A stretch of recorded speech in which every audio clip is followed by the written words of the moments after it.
क्या आप इम्पोर्टर हैं और आप ही सेविंग्स अकाउंट यूज करते हैं आपके इंपोर्ट के पेमेंट ट्रांजैक्शंस के लिए? गलत बात मत कीजिए। चलिए मैं आपको बताती हूँ कि अगर आप ऐसा करते हैं तो क्या क्या हो सकता है। हमारे पास एक क्लाइंट आए जिन्होंने भी यही गलती की। अब ये क्लाइंट एक ई कॉमर्स साइट चलाते हैं और वो काफी जगहों से गुड्स इंपोर्ट करते हैं, अपनी ई कॉमर्स साइट पे लगाते हैं और सेल करते हैं। उन्होंने क्या किया, उन्होंने गुड्स इंपोर्ट किए। अब पेमेंट करने के लिए उन्होंने खुद का अकाउंट तो नहीं बट उनके ब्रदर का अकाउंट यूज किया, और वो भी सेविंग्स अकाउंट। अब जाके वो हमारे पास आते हैं और कहते हैं हमने तो गुड्स इंपोर्ट किया है, अब बैंक ने हमें बोला है कि बिल ऑफ एंट्री पेंडिंग है। बराबर है, अगर आप गुड्स इंपोर्ट करते हो वो भी एक कमर्शियल ट्रांजैक्शन, तो आपकी बिल ऑफ एंट्री तो फाइल होगी, वो आईडीपीएमएस में बैंक में तो दिखेगी और बैंक तो आपको पूछेगा कि इसका पेमेंट किया है कि नहीं। इसी तरह से उनकी बैंक ने भी पूछा कि आपने पेमेंट किया है क्या।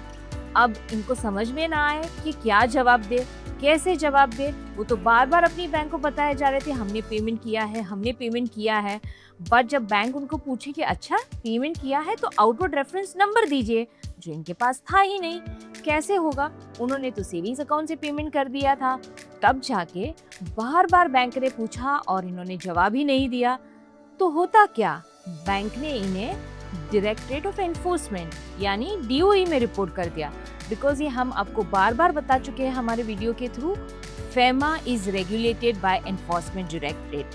तो इसमें कुछ भी गलती हुई, कुछ भी लैप्स हुआ तो वो सीधा रिपोर्टिंग होता है एनफोर्समेंट डायरेक्टरेट। अब ये बेचारा छोटा सा बंदा, वो डर गया कि मैं तो बिजनेस करना चाहता था, मुझे तो कोई मनी लॉन्ड्रिंग नहीं करना था, बट मुझे पता नहीं था कि करंट अकाउंट और सेविंग्स अकाउंट को किस तरह से यूज करना है, और मैंने तो सेविंग्स अकाउंट से पैसा कर दिया।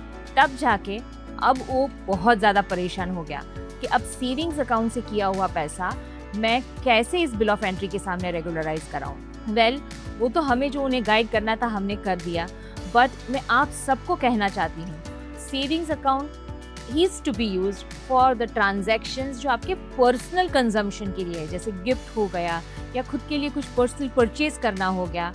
और करंट अकाउंट है जहाँ पे आपको कमर्शियल ट्रांजैक्शन करने हैं, यानी आप कुछ खरीद के या मंगवा के कहीं पे बेच रहे हो जिससे प्रॉफिट कर रहे हो। So please be careful, FEMA regulations are not to be taken lightly. आप एक्सपोर्ट इंपोर्ट कीजिए बट पहले समझिए और फिर कीजिए। Thank you.